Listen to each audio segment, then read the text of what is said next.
Estamos estudando com o pastor Afonso Chaves, dentro da série Instituto Gunnar Vingri,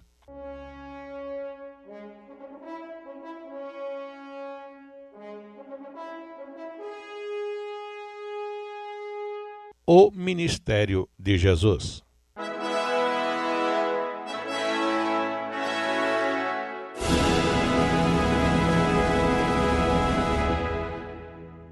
Dando continuidade ao nosso estudo nas Sagradas Escrituras, agora no livro dos Evangelhos, ou nos registros deixados pelos evangelistas Mateus, Marcos, Lucas e João, depois de considerarmos partes iniciais, introdutórias deste assunto, vimos também o ministério de Jesus na Judéia.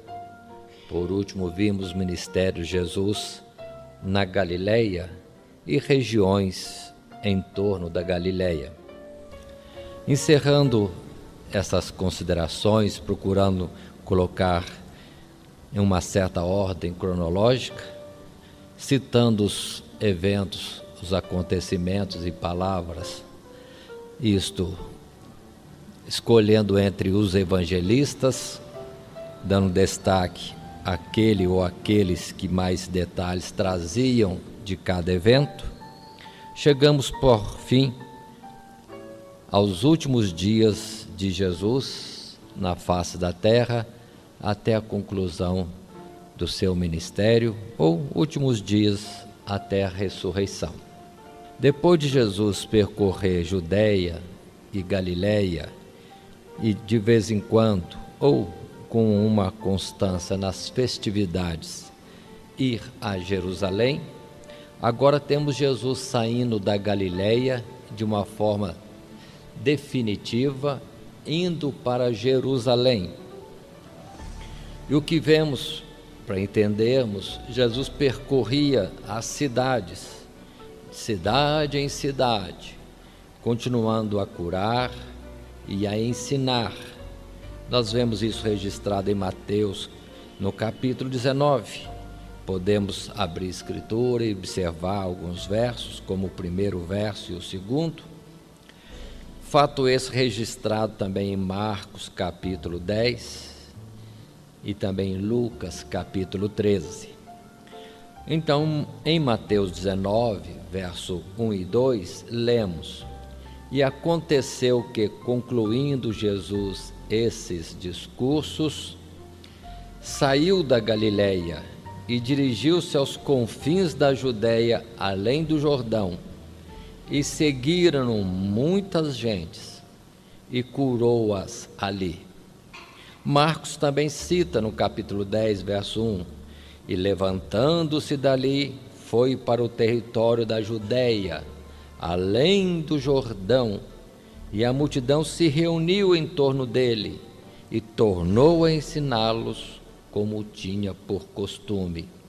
Lucas, capítulo 13, verso 22 e 23, já diz: E percorria as cidades e aldeias, ensinando e caminhando para Jerusalém.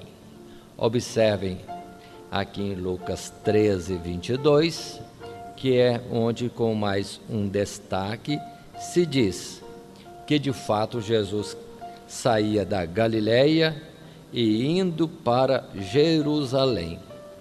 É a sua última viagem. E nós temos no verso 23 a confirmação que não somente Jesus curava, mas ensinava, quando diz: E disse-lhe um: Senhor, são poucos que se salvam? E ele respondeu.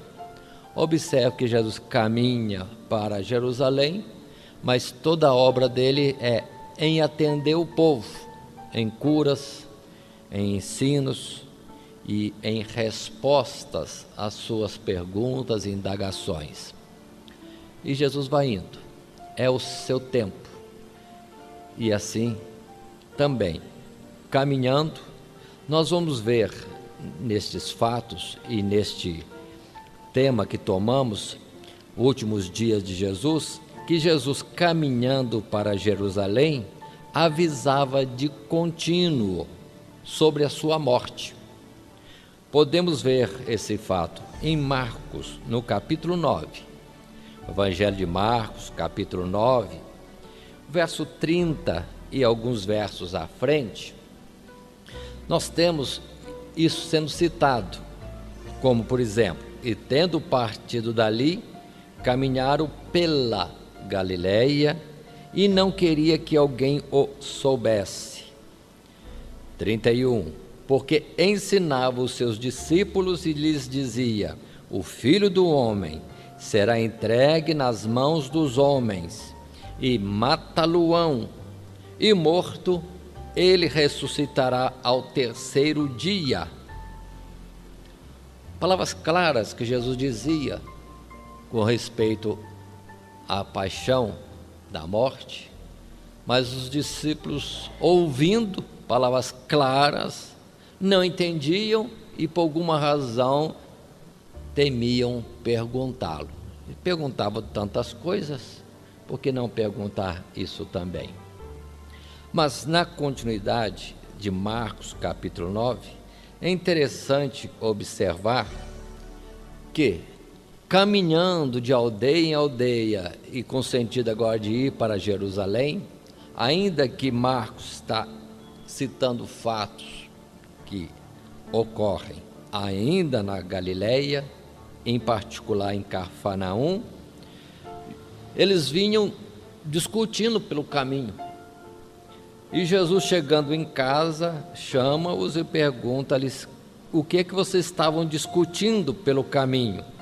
O verso 34 considera: mas eles calaram-se, porque pelo caminho tinham disputado entre si qual era o maior.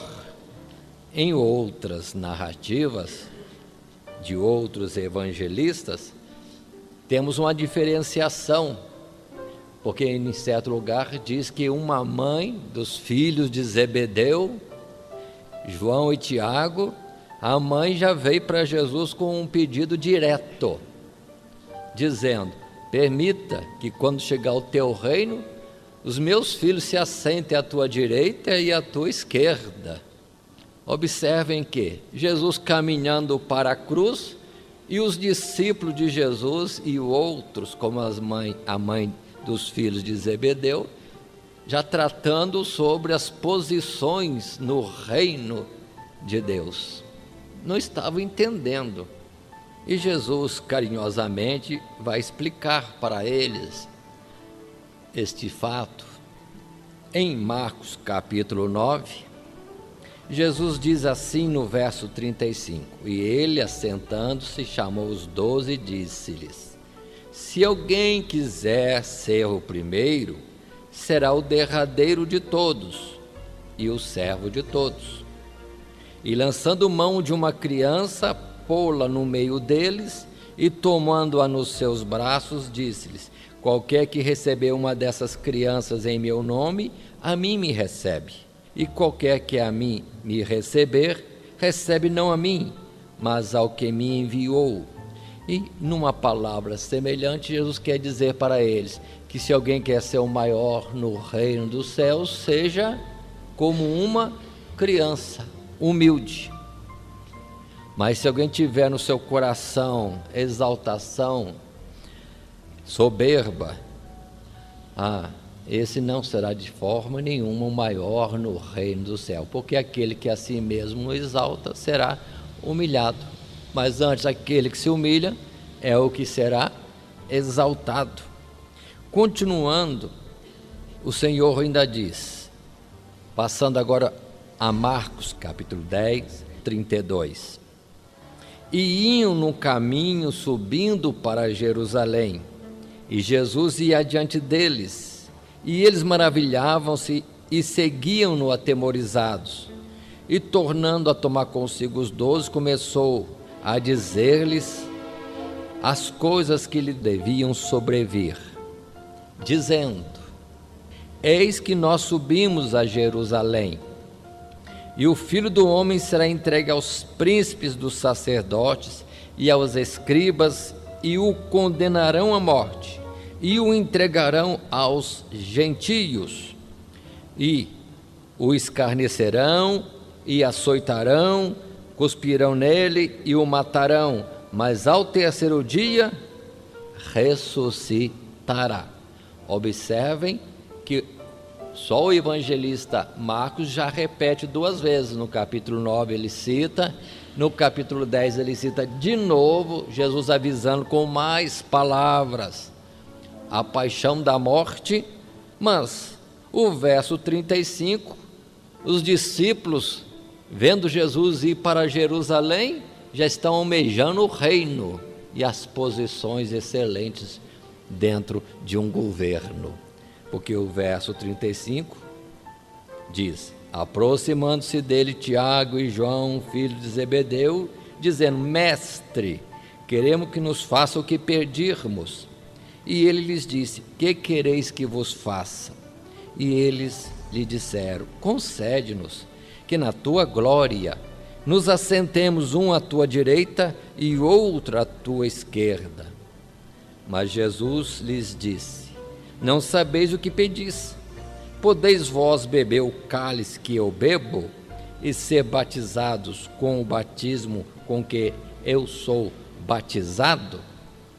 Paremos um pouco, vamos devagar. Observe como esse fato é repetido, narrado por Marcos e também outros evangelistas, com algumas nuances de diferença nos detalhes, mas o assunto de Jesus é ir para a cruz. E o dos discípulos, qual posição melhor no reino? Não é o fato que muitos de nós estamos assim também hoje? Muitos cristãos, e até mesmo em termos de linha doutrinária, linha de ensinamento, as pessoas, em vez de observar Jesus indo para o Calvário, ou pregar Jesus e este crucificado, como Paulo pregava, muitos já estão pregando as glórias do reino de Deus neste mundo. Não estão entendendo ainda, estão que nem os discípulos. Quando naquele tempo Jesus já disse: meu reino não é deste mundo. Quem quiser me seguir, negue-se a si mesmo, aborreça a sua própria vida, tome a sua cruz, então siga-me. Mas observe que não só hoje, mas os próprios discípulos, nós somos de uma mesma massa. Enquanto Jesus está querendo alcançar almas para salvar, muitos estão procurando conforto, prosperidade, sucesso nessa vida, tanto financeira como também de fama, de ter o seu nome aclamado. Olha, é a mesma coisa, mas o reino de Deus fala de uma cruz. Já tivemos alguns trabalhos em que o título ou tema do trabalho foi: ainda há uma cruz. Por isso que Jesus respondeu dessa forma, dizendo: podeis beber o cálice que eu vou beber? Jesus não está falando de uma bebida especial, Jesus estava falando da amargura da paixão. Podeis ser batizado com o batismo com que serei batizado? É a morte. E observe que os discípulos prontamente: podemos, porque eles estavam dispostos mesmo a fazer tudo pelo Senhor, e de fato depois fariam, mas eles estavam totalmente sem entendimento,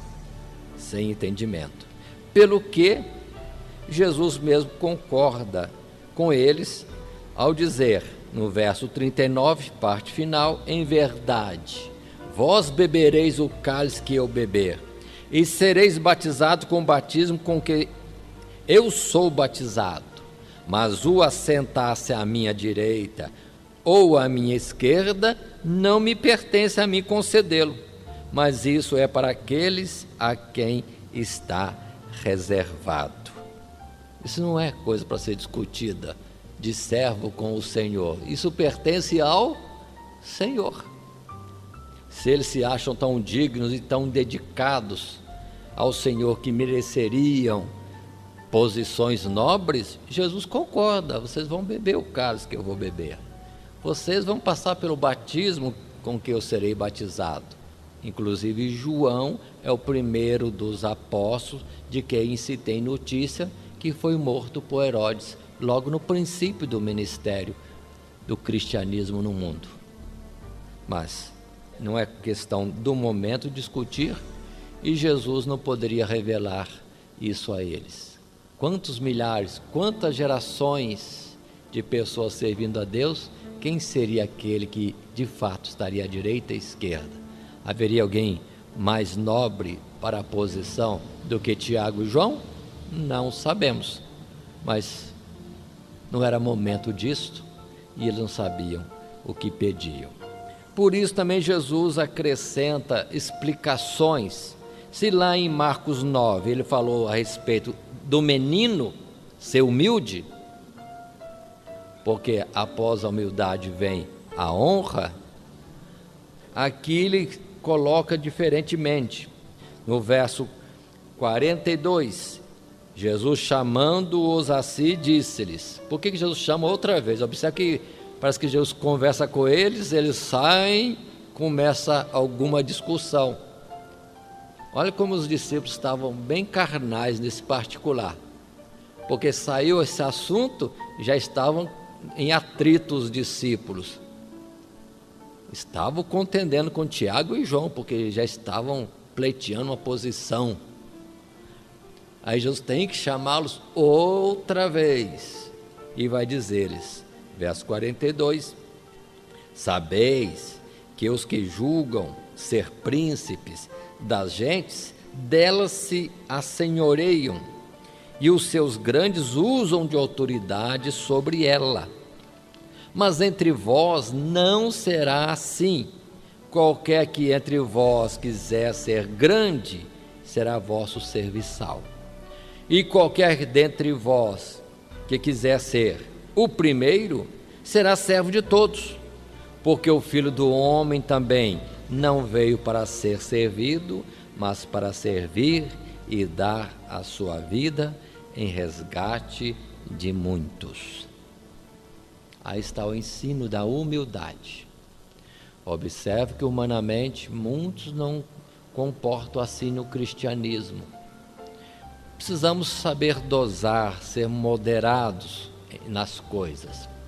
Paulo chegou a dizer, se alguém pleiteia o episcopado, alguma função importante, ser mais útil na casa do Senhor, excelente coisa almeja. Mas nunca pode ser no sentimento de como que uma soberba, uma presunção, o elevar-se de si mesmo sobre os outros. Não dá certo. Aí não está o Espírito de Deus. Pelo que há muitas contendas, e vemos no dia de hoje que muitos não querem ser sujeitos. Eles querem estar em posição elevada. Como ele não acha a situação, prefere sair do meio da igreja e fundar outra igreja onde ele já se intitula o presidente, alguém já em uma posição mais elevada.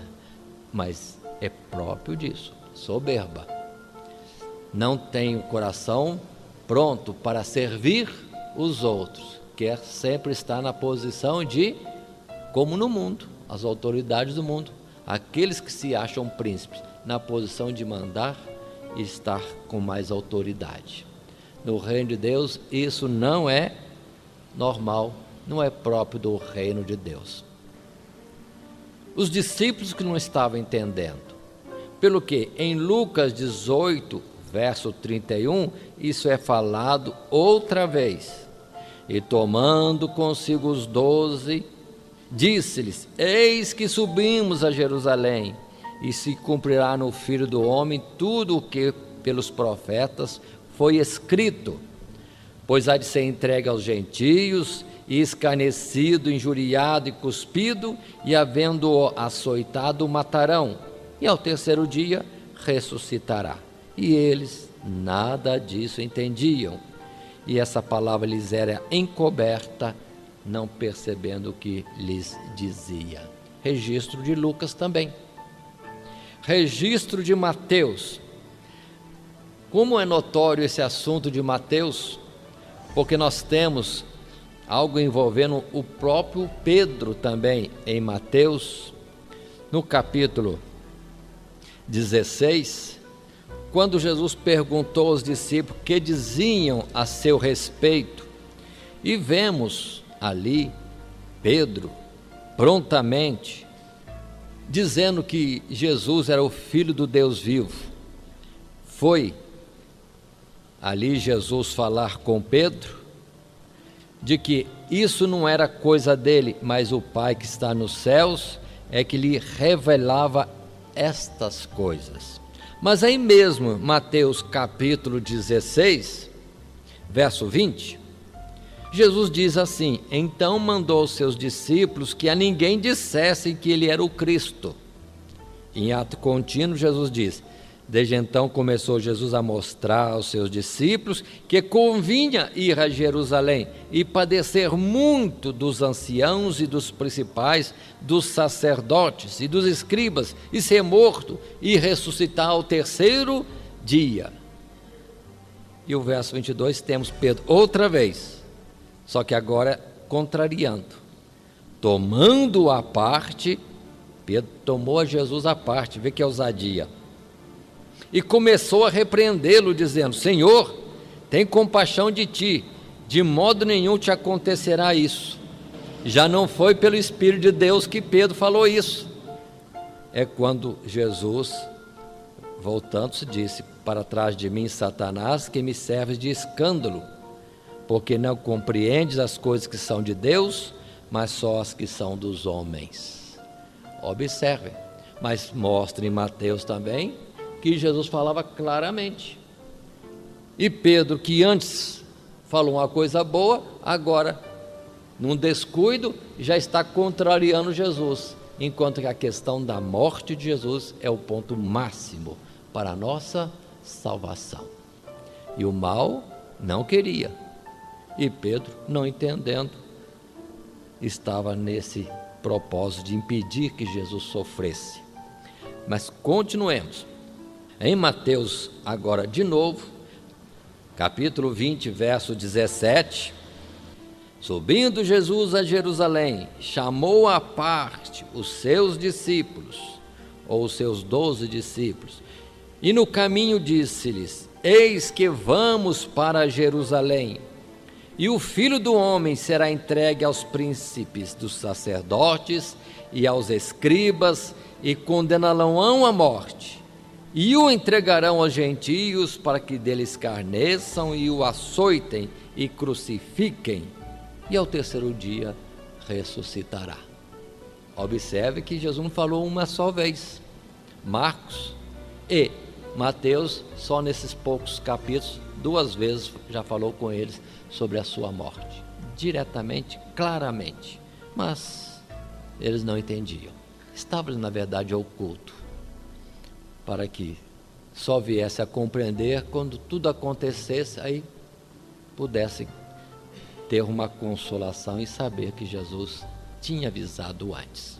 Não foi um acontecimento contrário, mas era o ministério de Jesus. Muito bem, nessa sequência de fatos, indo a Lucas capítulo 13, verso 31 a 33, nós temos uma palavra de Herodes que é interessante. Jesus já está indo para Jerusalém. Na narrativa de Lucas capítulo 13, verso 31, alguns fariseus vêm avisar Jesus para retirar-se, sair da Galileia, que era o território do reinado de Herodes, avisando que Herodes queria matá-lo, matar Jesus. Mas no verso 32, Jesus responde. Ele lhes respondeu: ide e dizei àquela raposa: eis que eu expulso demônios e efetuo curas hoje e amanhã, e ao terceiro dia sou consumado.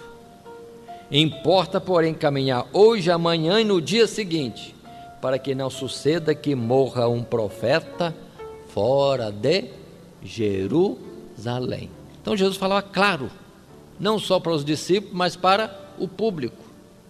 que ia para Jerusalém, porque quanto à morte dele tinha que ser em Jerusalém. Agora podemos comparar essas palavras repetidas em Lucas, Marcos e Mateus com aquilo que vimos na transfiguração. É algo importantíssimo, a morte de Jesus e em Jerusalém. O Isaac de Deus tinha que morrer nas colinas do Monte Moriá, que é Jerusalém. A profecia daquele fato que sucedeu com Abraão e Isaac, Deus pedindo a Abraão o sacrifício de seu filho único e depois podendo prometer: porque não negaste o teu filho único, todas as nações serão abençoadas em ti. Mas falava em Jesus, e Jesus vai resoluto para a missão de ser o Cordeiro de Deus que tira o pecado do mundo, bem claro, para todos ele falava, mas quem entendia isso? Continuando um pouco mais, na caminhada para Jerusalém, última viagem agora, Jesus passa por Samaria, e Lucas capítulo 17 mostra essa sequência, que indo para Jerusalém, passando por Samaria, dá-se aquele milagre dos 10 leprosos que são curados. Já vimos isso anteriormente, mas só lembrando que com respeito aos leprosos que foram curados, o destaque de que dos 10 que foram curados, tão somente um, que quando percebeu que estava curado, voltou imediatamente para agradecer ao Senhor. E o Senhor até considerou um estrangeiro, um samaritano, volta para agradecer. E os outros? Assim, muitos podem ser beneficiados pelas bondades de Deus, mas a gratidão fica a desejar. E este homem, além da cura, recebeu aquela palavra do verso 19, quando Jesus disse: levanta-te e vai, a tua fé te salvou. Não só recebeu a cura do seu corpo físico, mas entendemos que nessa salvação que Jesus está falando, fala justamente da cura espiritual, alguém que recebeu o bem maior, agora, quando voltou para o Senhor. Continua Jesus descendo, passando para o outro lado do Jordão, por isso fala da além do Jordão, faz voltas e por fim dirige-se para entrar em Jericó, que já é parte da Judeia.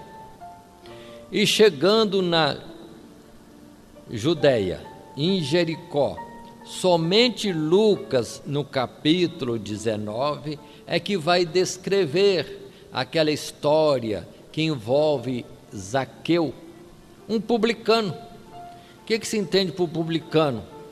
Para os judeus, era como um traidor, é um trabalhador do governo que dominava Israel, pecador, traidor porque trabalhava em favor da nação dominadora. Mas Zaqueu é alguém que ouviu falar de Jesus e sabendo que vinha pelo caminho de Jericó, mas que se depressa aproxima-se para vê-lo, não consegue, é de baixa estatura, sobe em uma árvore para ver Jesus, e as surpresas, porque querendo ele ver Jesus, o próprio Jesus se antecipa e o chama: Zaqueu, desce depressa, porque hoje me convém pousar em sua casa. Observe que Jesus já se autoconvida, mas Jesus conhecia o coração de Zaqueu, e a palavra mostra bem claro que Zaqueu desceu rapidamente, pronto, disposto, alegre receber Jesus em sua casa. E ali, recebendo Jesus, preparando para ele um banquete, Zaqueu era de posses. De um lado, a multidão murmurava que Jesus ia comer em casa de um homem pecador, E lá dentro havia uma cena diferente. Zaqueu alegre, muito alegre por estar ali com Jesus, tendo o privilégio não só de receber Jesus em sua casa, mas naturalmente ouvi-lo. Foi quando ele, no desabafo, diz para o Senhor: Senhor, eis que a metade dos meus bens eu dou para os pobres. E se alguém eu defraudei, eu vou devolver quadruplicadamente. Observe bem, um homem que espontaneamente quer dar da sua riqueza para outros. E Jesus já dá a resposta, dizendo que hoje veio salvação àquela casa, porque ali em Zaqueu, pelo povo considerado um pecador, estava um filho de Abraão. Agora observemos que em outro lugar Jesus vai ensinar, e vem para ele um mancebo rico, que tem tudo direitinho na sua vida. É um contraste com Zaqueu. Se alguém olhasse o tal mancebo, aí está um homem virtuoso, porque andava direitinho em todos os preceitos de Moisés. Muito bem. E Jesus, sendo questionado sobre a vida eterna pelo mancebo, Jesus orientou, ele disse: tudo isso eu faço. E Jesus, olhando com ele com mais profundidade, viu que era verdade, amou-o, mas disse: falta-lhe uma coisa, apenas uma coisa. E Jesus diz: vai, vende tudo que tens, dá para os pobres, e terás um tesouro no céu. E diante desta palavra, ele entristeceu-se e saiu. Qual é a diferença dos dois homens? Um pecador, mas coração aberto, muito aberto, não estava apegado às riquezas, de si mesmo está pronto a alguma coisa de justiça e de bondade, enquanto o outro, cheio de virtude aos olhos dos homens, um pouquinho que falta, está preso nisto, riquezas. Aí Jesus vai dizer: quão dificilmente chegarão ao reino dos céus aqueles que têm riquezas. Os discípulos se espantaram: quem então vai se salvar? Aí Jesus faz uma pequena colocação que clareia: quão dificilmente serão salvos aqueles que confiam nas riquezas, que para aquele tempo era como uma idolatria, o adorar a Mamon, Deus da riqueza. Por isso Jesus diz: não podeis servir a dois senhores, ou a Deus ou a Mamon, ou às riquezas ou a Deus. Mas Zaqueu, Jesus não pediu nada, e de si teve o coração aberto. E o outro, Jesus pedindo, falando que vai ter um tesouro no céu, não, está pegado com a riqueza. Ensinamentos para nós, para considerarmos estes pontos. Detalhes: há muita justiça nossa, não é suficiente se tivermos preso em uma pequena coisa neste mundo. Precisamos mesmo negar a nós mesmos, aborrecer a nós mesmos e seguir a Jesus com a cruz sobre os ombros. Continuando, esta passagem, como já disse, de Zaqueu, é narrado somente por Lucas neste capítulo 19. Segue a sequência: Jesus caminhando, entrando mais na Judéia, chegou a Jericó, agora está saindo de Jericó.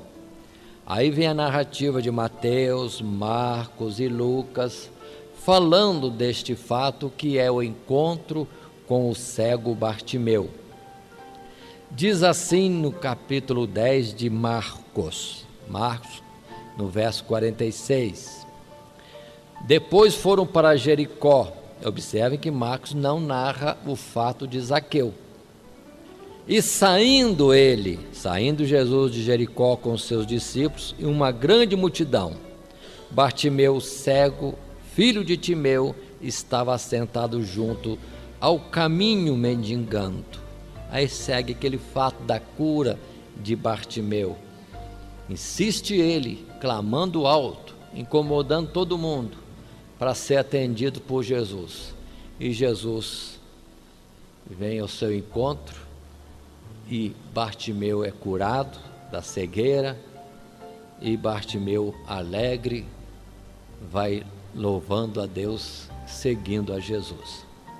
É interessante observarmos que Mateus capítulo 20, verso 29 e 30, Mateus conta também, só que já fala não de um cego só, o Bartimeu, mas refere-se a 2 cegos que Jesus teria curado.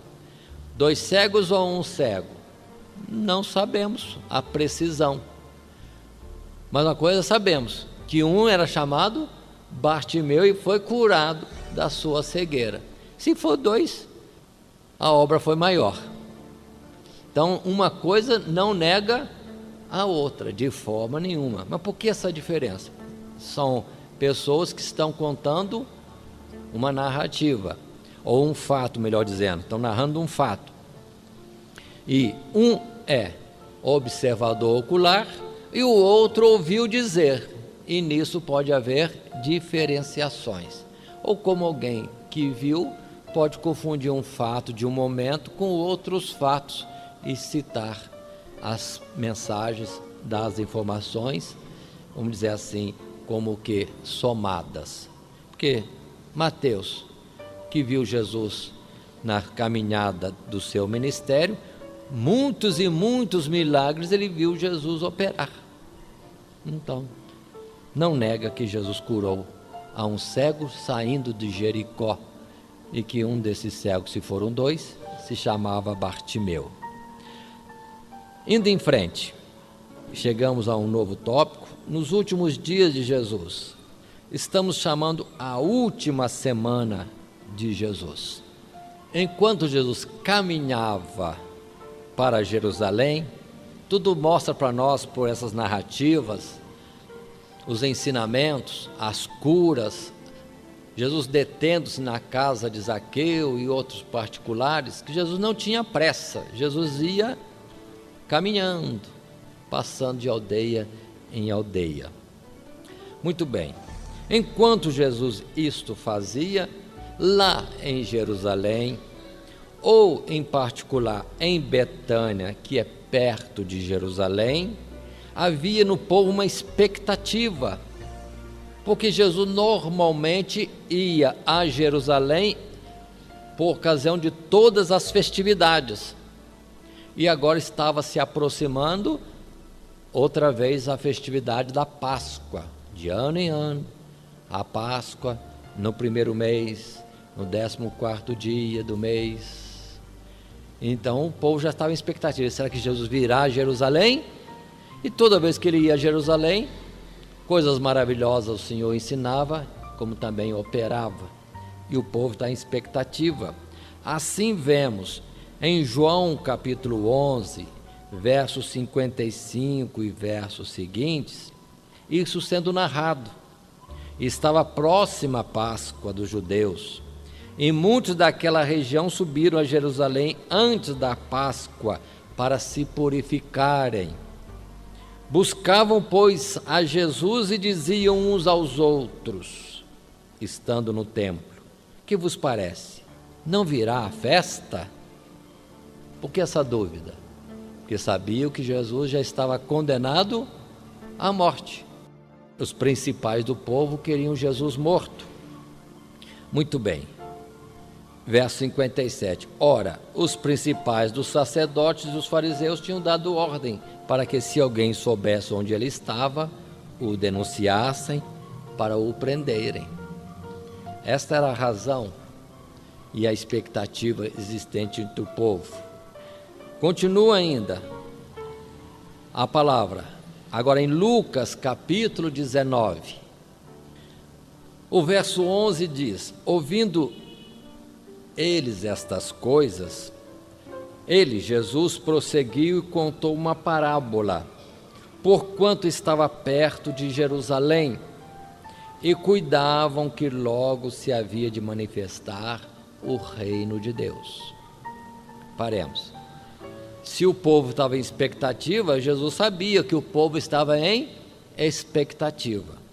E por alguns, a expectativa é que Jesus viria a Jerusalém agora, pronto, e assumiria o trono de Davi. Afastaria os romanos e pronto, cumpriria a palavra dos profetas de um reino como o de Davi e de Salomão. Mas Jesus, sabendo do pensamento e a compreensão daquele povo, em Lucas 19, verso 12, encontramos o seguinte fato: Jesus declara para eles o que de fato iria acontecer, diferente da expectativa deles. Observe no verso 12 a parábola que Jesus conta. Disse, pois, Jesus: certo homem nobre partiu para uma terra remota, a fim de tomar para si um reino e voltar depois. E chamando 10 servos seus, deu-lhes 10 minas e disse-lhes: negociai até que eu venha.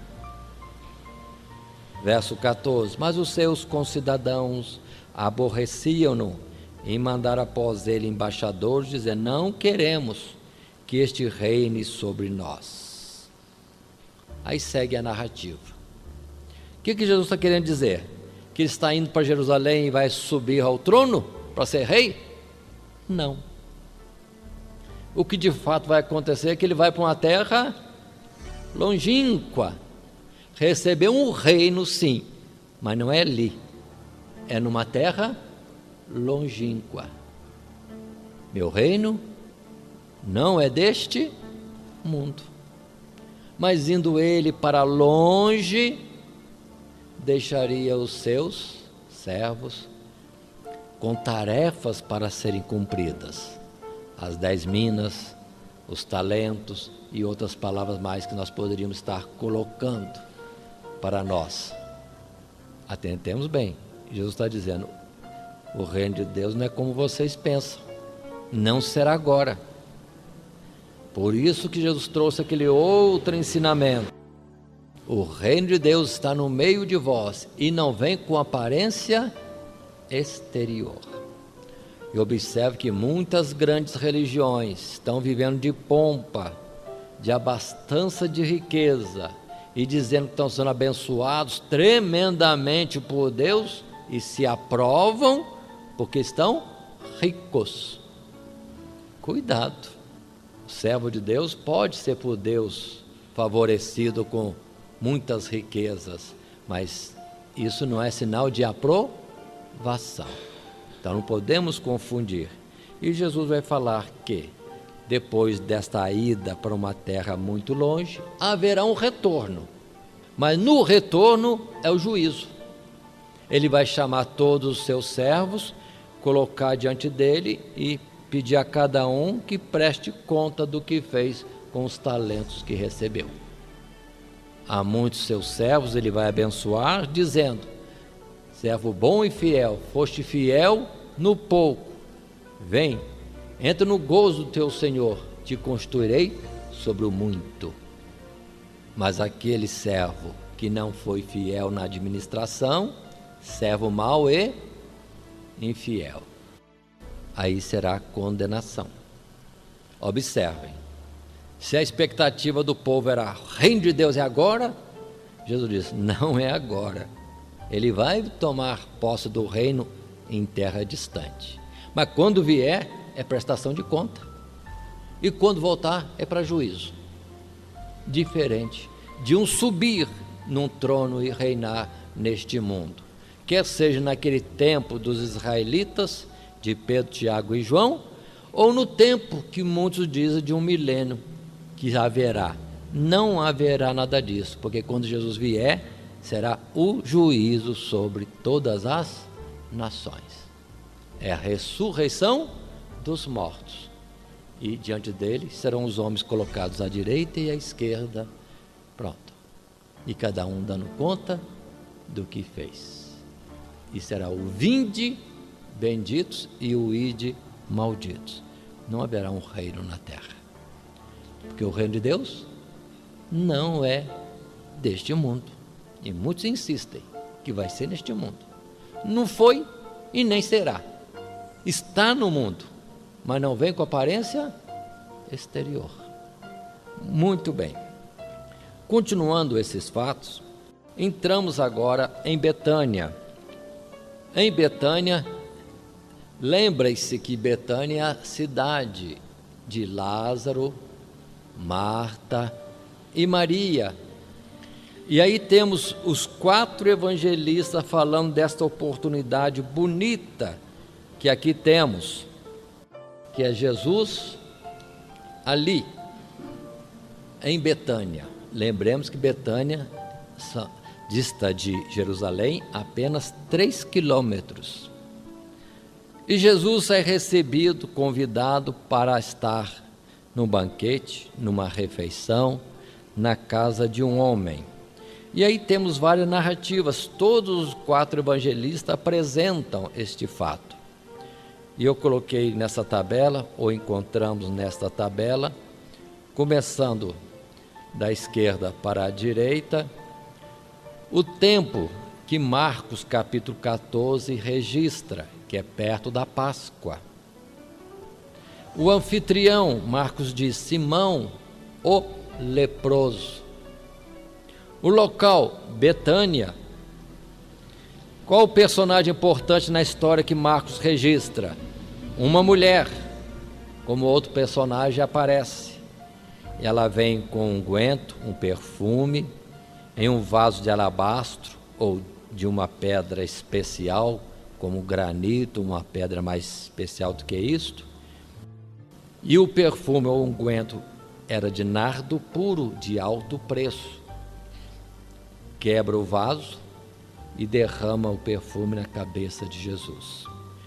Quem percebe isso? Marcos registra que alguém disse: que desperdício, esse perfume é caríssimo, podia se vender e dar aos pobres. E a resposta de Jesus é simples, direta e clara: deixai-a, ela fez uma boa obra, pois sempre tendes os pobres convosco, mas quanto a mim, não me tendes. E esta antecipou-se a ungir o meu corpo para a sepultura.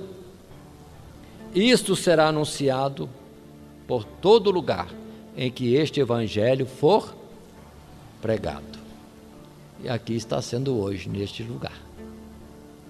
A mulher que teve o cuidado de ungir a Jesus com um vaso, com um azeite, um perfume preciosíssimo e caro. Jesus é digno disto. Observe a narrativa de Marcos, são esses fatos. Agora, indo para João, vamos para João. Capítulo 12. Em João, verso 1 a verso 8, a mesma narrativa desta unção de Jesus. Já em João diz que é 6 dias antes da Páscoa. Não fala onde é que Jesus estava, mas Marcos já disse, na casa de Simão o leproso, cidade de Betânia, diz João. Aí diz, Maria, irmã de Lázaro, é quem estava ali naquele banquete e fez este ato de derramar em Jesus este perfume de nardo puro de alto preço.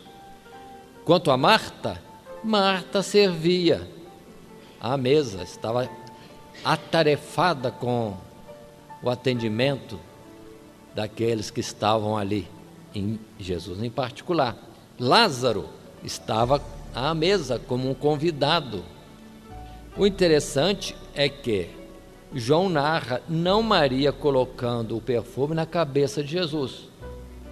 Fala que ungia os pés de Jesus, enxugava com os cabelos e o cheiro encheu toda a casa.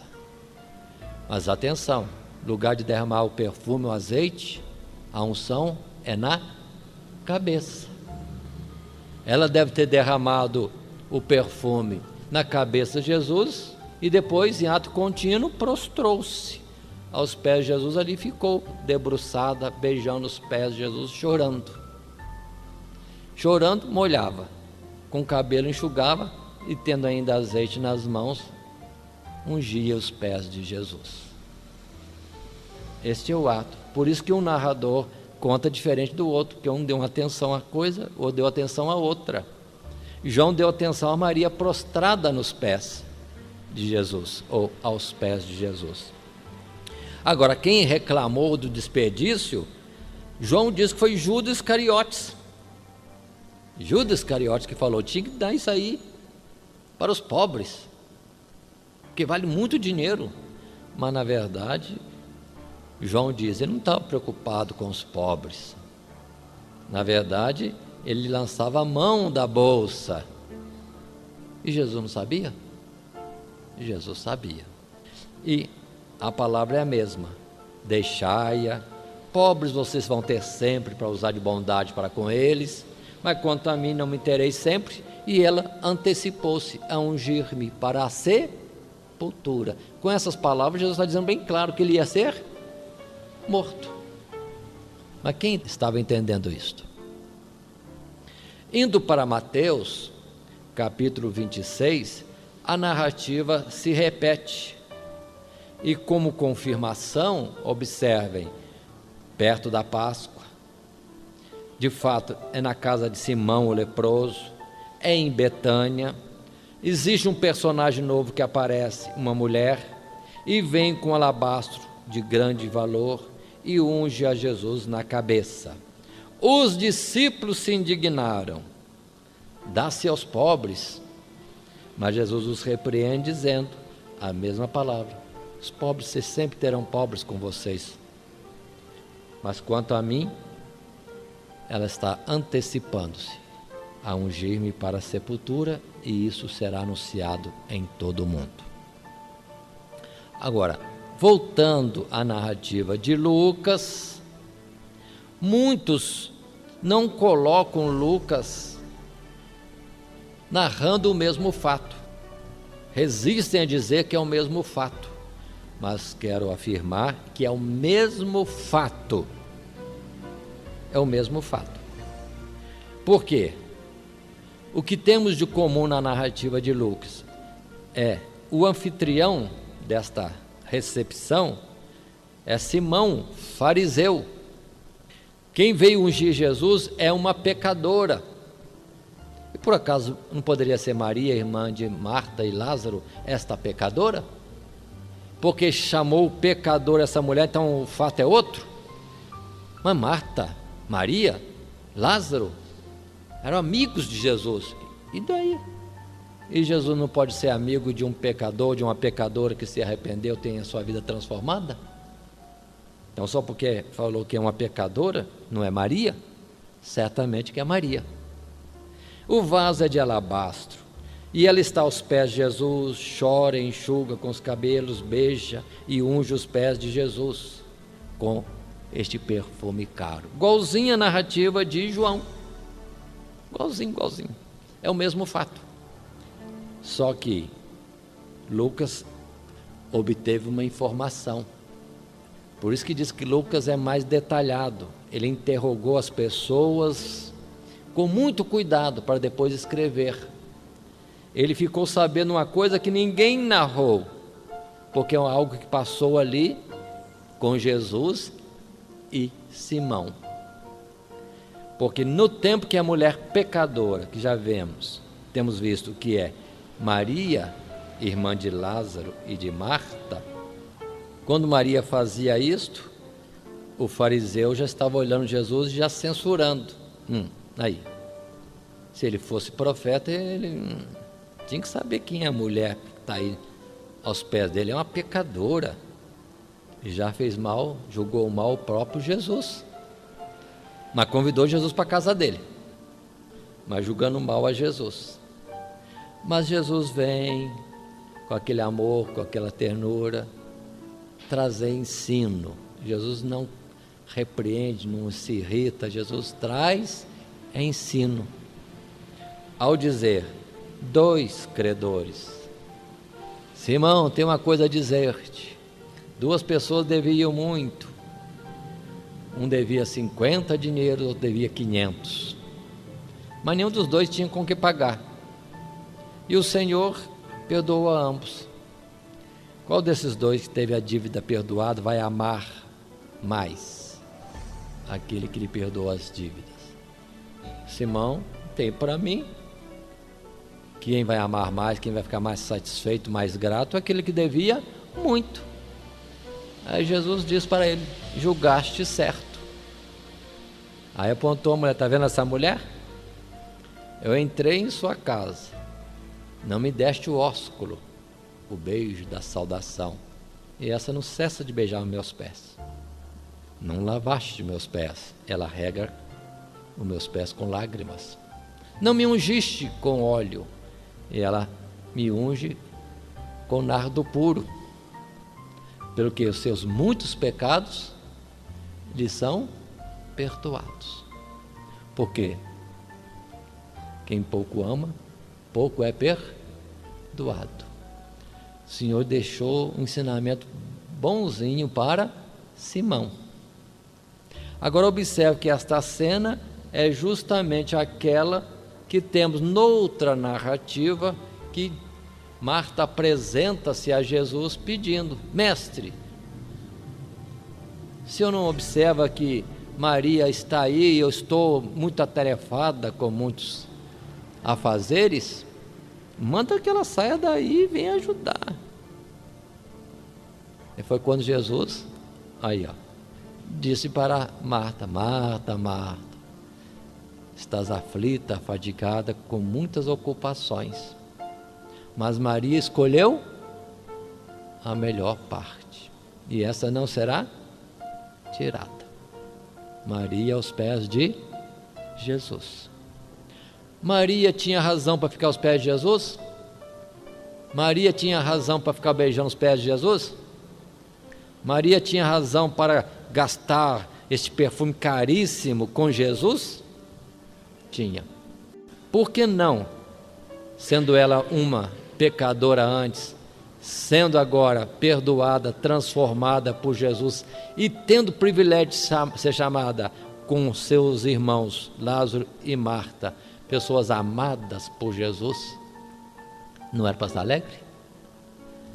Pelo que na verdade o coração dela estava extravasando de alegria e gratidão. E lembre-se do irmãozinho que foi ressuscitado.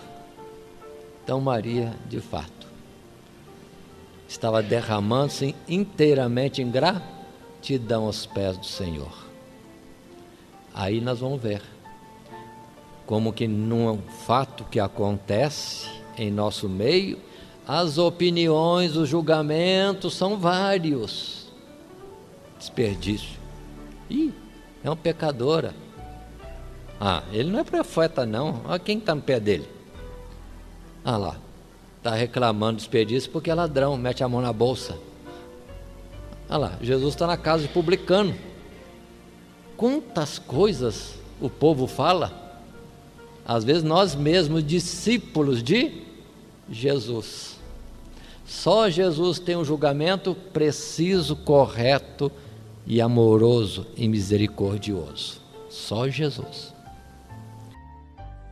Ninguém preocupou-se em respirar profundamente aquele bom cheiro do nardo puro.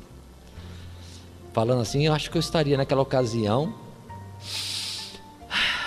Que gostoso esse cheiro. Mas ninguém disse isso. Ninguém disse isso. Nem Jesus falou. Mas porque Jesus estava cheirando outra coisa mais gostosa. O que Jesus estava cheirando? Percebendo, sentindo e comovendo-se. O amor, a gratidão de uma alma. Vale a pena ser crucificado por Marias assim. Então para Jesus não era só unção, era também mais uma motivação. não teve por nada a paixão da morte, diante do quadro que ele via de tantas Marias naquele tempo passado e no tempo de hoje, de pessoas salvas por ele e verdadeiramente agradecidas. Somos uma Maria hoje? Somos? Então, Jesus lá no céu disse: valeu a pena morrer por este ou por esta. Aí está, irmãos. Passando à frente, nesta viagem de Jesus, observem, viagem longa da Galileia, chegou em Betânia e por fim Jesus entra em Jerusalém. Isto é narrado por Mateus capítulo 21, Marcos 11, Lucas 19 e João capítulo 12. Todos os 4 evangelistas narram a entrada de Jesus em Jerusalém. Finalmente chegou a Jerusalém. As narrativas têm detalhes, porque primeiramente, lá em Betânia, Jesus pede aos discípulos para irem e buscarem um jumentinho. Dá até detalhes de como deveria buscar o jumentinho, da oposição do dono do jumentinho, como que eles teriam que falar com o dono do jumentinho, para o dono deixar o jumentinho ser levado pelos discípulos de Jesus. O mestre precisa, depois devolve. Palavra simples, mas que ia tocar no dono do jumentinho, que ia prestar o jumento para Jesus. E assentou-se Jesus no jumentinho e agora vai entrar em Jerusalém. Muito bem. Tomando inicialmente a narrativa de João capítulo 12, a partir do verso 12. Diz a palavra que no dia seguinte, se o fato anterior foi 6 dias antes da Páscoa, no dia seguinte seria 5 dias antes da Páscoa. Diz o verso 12: no dia seguinte, ouvindo a grande multidão que viera à festa, que Jesus vinha a Jerusalém, tomaram ramos de palmeiras e saíram-lhe ao encontro e clamavam: Hosana, bendito o Rei de Israel que vem em nome do Senhor. E achou Jesus um jumentinho, assentou sobre ele, como está escrito: não temas, ó filha de Sião, eis que o teu rei vem assentado sobre o filho de uma jumenta. Narrativa essa, ou profecia essa, que encontramos no escrito de Zacarias. E lá dizia ainda: manso e humilde, manso, pobre, vai ele, o rei, entrando em Jerusalém montado num jumento. Verso 16: os seus discípulos, porém, não entenderam isso no princípio, mas quando Jesus foi glorificado, então se lembraram de que isso estava escrito dele e que isso lhe fizeram. Continua a palavra, narrativa: a multidão, pois, que estava com ele, quando Lázaro foi chamado da sepultura, testificava que ele o ressuscitara dos mortos, pelo que a multidão lhe saiu ao encontro, porque tinha ouvido que ele fizera este sinal. Aí está. Observe que agora existe um momento de uma comoção geral. Jesus está vindo para Jerusalém, entra em Jerusalém de uma forma humilde, simples, pobre, manso, montado em um jumentinho. E o povo alegre, comovido, por quê? Esse é o que ressuscitou Lázaro, porque tinha ouvido falar. Em Mateus temos o registro que diz que a multidão dizia um para os outros, consideravam: está chegando o grande profeta de Nazaré. E as palavras: Hosana nas alturas, bendito o Rei de Israel que vem em nome do Senhor. E noutra expressão: Hosana, ó filho de Davi. A narrativa de outros evangelistas complementa, dizendo que os principais do povo, os escribas, fariseus, censuravam e diziam a Jesus: mestre, faz eles calar, olha o que estão dizendo. E Jesus disse: se estes calarem, até as pedras clamarão. Noutra narrativa, que é de Mateus, a palavra que Jesus diz é essa: não viste que está escrito, da boca das crianças dos que mamam virá o perfeito louvor? E assim a multidão, crianças e tudo mais, louvando a Jesus, e Jerusalém em grande alegria. Chegou o profeta de Nazaré, aquele que ressuscita mortos, chegou. Então era um momento sublime, que o próprio Jesus estava como que colocando e declarando para Israel: eis aí o teu rei. E o povo em alvoroço, alegre, cantando. Se ficar só nisso e continuar só nisso, que maravilha. Mas eis aí o teu rei. Mas a narrativa de Zacarias é: lance fora, dá-lhe o salário do seu serviço, 20 moedas de prata. Zacarias profetizou a traição. Mas Jesus, observem bem, está entrando, e a sequência dos fatos que Jesus mesmo vai até o templo, onde o povo aguarda, e ali naturalmente ensina o povo muitas coisas, ensinando, tendo alguém necessitado, supria, provia da sua necessidade, e as maravilhas aconteciam. Agora, faço uma pergunta: o que significa essa palavra Hosana? Muito cantada, muito falada, mas o que significa Hosana? A palavra Hosana significa salva-nos. A multidão, movida pelo Espírito de Deus, cantava, não uma exaltação a Jesus, mas era um clamor de súplica, sem eles saberem. E a palavra significa salva-nos. Bendito o Rei de Israel, que vem em nome do Senhor. Vem para quê? Salvar-nos. É muito importante esse fato. Se nós entendemos face a outra escritura, Salmo 118.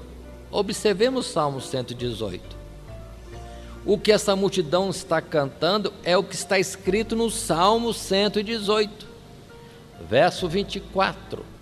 Quando ali o escritor diz: este é o dia que fez o Senhor, regozijemo-nos e alegremo-nos nele. Verso 25: ó salva, Senhor, nós te pedimos. Ó Senhor, nós te pedimos, prospera. Bendito aquele que vem em nome do Senhor. Nós vos bendizemos desde a casa do Senhor. Verso 26. O que significa Hosana? Salva-nos. Então o Salmo 118 já está colocando em profecia que chegaria um momento que a multidão alegre cantaria, recebendo Jesus: salva-nos, bendito aquele que vem em nome do Senhor, bendito o filho de Davi. Muito bem, mas o Salmo 118 também contém o verso 27. Que diz o verso 27 do Salmo 118? Aí está, Jesus entrando triunfante em Jerusalém, mas o assunto não era glória, era alegria pela salvação, mas ao custo de uma morte.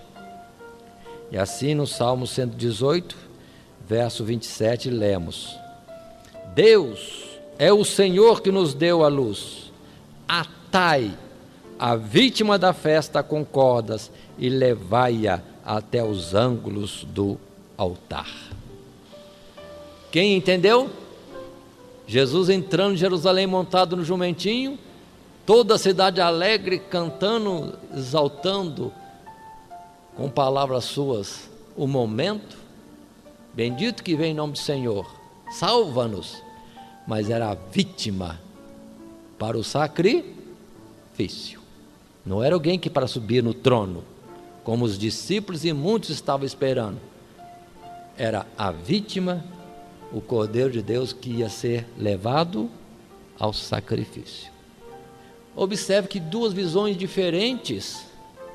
A de Jesus é cruz, morte, para perdão do pecado, salvar o povo. E a visão dos discípulos: Jerusalém, chegamos, agora é a hora do reino e da glória. Muitos estão querendo glória antes da hora. Antes da glória tem a prova, e a prova é a cruz. Então podemos associar as palavras de João, ou Mateus, Marcos, Lucas e João nessa narrativa com o Salmo 118, verso 27 em especial. Não estava entrando só um rei, estava entrando o Cordeiro do sacrifício. É interessante, irmãos, algumas coisas particulares. Quando o Senhor Deus mandou a Moisés, lá no Egito ainda, que este é o primeiro ano, este é o primeiro mês do ano, o primeiro dia, ao 10º dia separa o cordeiro. Nesse momento Jesus já estava separado para a Páscoa. Ali estava o cordeiro pascual. Por isso que, pouquinho antes, Maria ungiu Jesus, já consagrando o cordeiro pascual. Esse cordeiro seria guardado o 10º dia até o 14º dia, quando seria imolado. Assim vemos Jesus chegando em Jerusalém como o Cordeiro de Deus consagrado para o sacrifício. E ele não vai sair mais, vai ficar ali em Jerusalém, do templo ao Monte das Oliveiras, do Monte das Oliveiras ao templo, ensinando o povo até o momento de ser consumado. O bonito, tudo aquilo que os profetas disseram está aí, diante de nós. E quantos outros detalhes podemos encontrar que podem estar nos evangelhos, nos profetas, e às vezes nós não percebemos. Continuemos um pouco mais. Neste momento de glória, na visão dos homens, na visão de Jesus, de um derramar de amor pela humanidade muito grande, acontece fatos como João capítulo 12, verso 20. Diz assim a palavra: ora, havia alguns gregos entre os que tinham subido a adorar no dia da festa. Estes, pois, dirigiram-se a Filipe, que era de Betsaida, da Galileia, e rogaram-lhe, dizendo: Senhor, queríamos ver a Jesus. 22, Filipe foi dizê-lo a André, e então André e Filipe o disseram a Jesus. E Jesus lhes respondeu, dizendo: é chegada a hora em que o Filho do Homem há de ser glorificado. Qual é a glória de Jesus? A cruz estava perto. A glória de Jesus, que a razão do sacrifício era a salvação atingindo todos os povos. Jesus se alegra neste momento, porque o Evangelho Salvador, a notícia do reino de Deus e todos os benefícios consequentes, não estava somente ali na Judéia, Galileia, Síria, Fenícia, Tiro e Sidom e Pérea. A notícia já tinha chegado longe, no outro continente, lá entre os gregos. E da Grécia já estava vindo gente, e quem sabe, não sendo citado aqui, mas de muitas nações longínquas estava vindo pessoas para conhecerem Jesus. Mas Jesus não é aquele que está alegre porque a fama dele está em alta, não. Jesus está alegre que muitos estavam tendo conhecimento do Evangelho, o Evangelho poderoso para salvar todo aquele que crer. Essa é a alegria de Jesus. Não é pela fama, não. É pela salvação chegando a povos longínquos. É quando Jesus diz no verso 24: na verdade vos digo que se o grão de trigo caindo na terra não morrer, fica ele só, mas se morrer, dá muito fruto. Observe, Jesus não está vendo fama.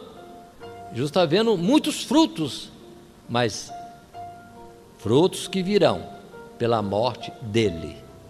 Ele é o grão de trigo que teria que morrer para germinar em muitas outras sementes, em muitos outros grãos com vida. Observe bem, Jesus não está vendo fama, está vendo salvação. Continua a palavra, 25. Quem ama a sua vida, perdê-la-á. E quem neste mundo aborrece a sua vida, guardá-la-á para a vida eterna. Se alguém me serve, siga-me, e onde eu estiver, ali estará também o meu servo. E se alguém me servir, meu Pai o honrará. Não é para buscar o nosso interesse. Não, não e não. É para buscar o interesse do Pai. Só isso. A glória, a salvação está aí. Diferente do mundo em que vivemos hoje, mundo capitalista. Sobreviva como puder. Noutra palavra diz, salve-se quem puder. Mas não é para andar nessa correria deste mundo desenfreado.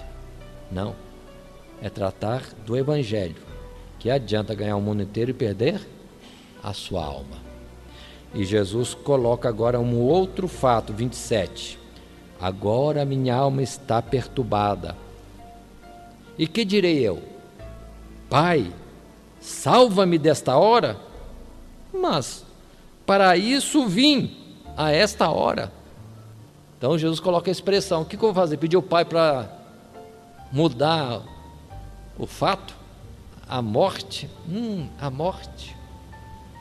E toda a aflição, tortura, vexame, vergonha, zombaria. Pai, livra-me. Mas eu vim para isso. Aí Jesus muda a palavra, verso 28. Pai, glorifica o teu nome. Para um cadinho, só aqui. Pai, glorifica o teu nome. Então não interessa se vou padecer ou não. O importante é que o nome dele seja glorificado. Então outra vez Jesus diz, morrer não é bom. Vou pedir ao Pai para me livrar? Não. Vou pedir ao Pai para glorificar o nome dele. Se ele falou que é para passar por aqui, eu vou passar glorificando o nome dele. Obediência a qualquer preço. Aí vem Filipenses 2.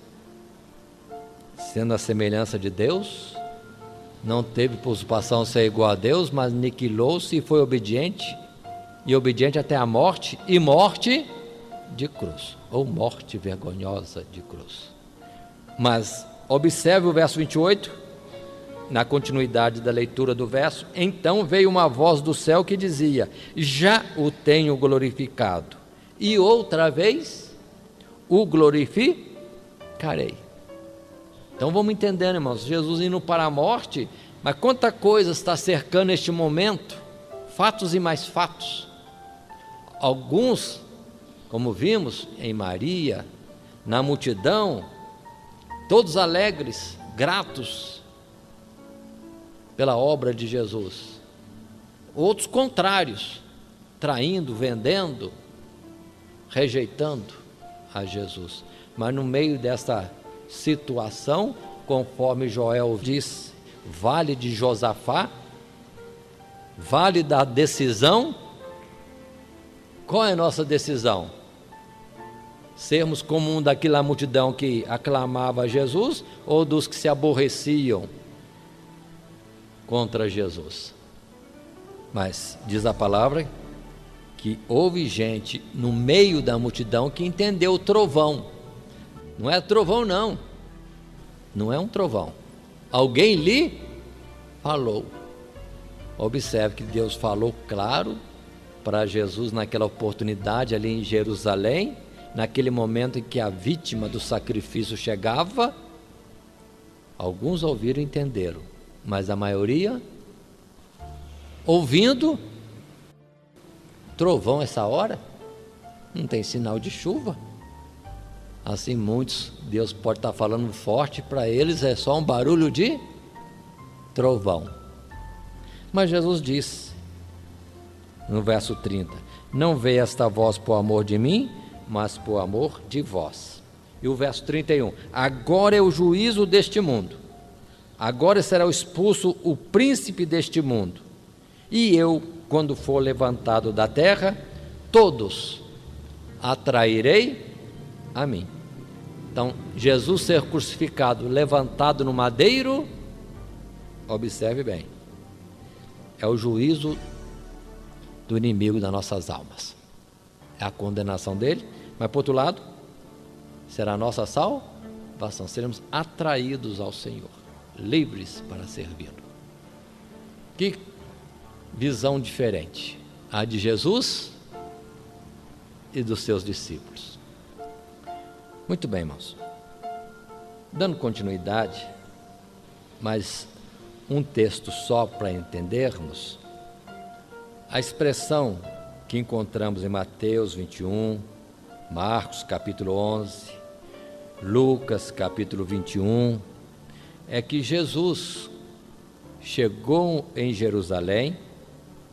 Mateus 21, 17 diz que sempre Jesus deixava o povo e saía da cidade para Betânia e ali passava a noite. Mateus 21, 17. Mas lembremos que o local de dormir de Jesus era o Monte das Oliveiras. E o verso 18 no início diz, e de manhã, voltando para a cidade, segue Jesus, novo dia, ensinando o povo. Assim, vamos estar interrompendo nosso estudo agora. Mas observem, estamos no ponto em que Jesus já está em Jerusalém, e em Jerusalém se detém agora. Durante o dia, ensina ao povo no templo, mas chega à noite, ele retira-se para o Monte das Oliveiras. Voltando o outro dia cedo, retorna ele para Jerusalém. E assim, esses poucos dias que faltavam, antes da Páscoa, Jesus detém-se em Jerusalém, só ensinando o povo. Por sua vez, os fariseus e príncipes do povo maquinavam a sua morte. Mas estava chegando já, e seria no momento certinho. Vamos interromper neste ponto para dar continuidade na próxima reunião de estudo. Que Deus em Cristo Jesus nos abençoe. Amém.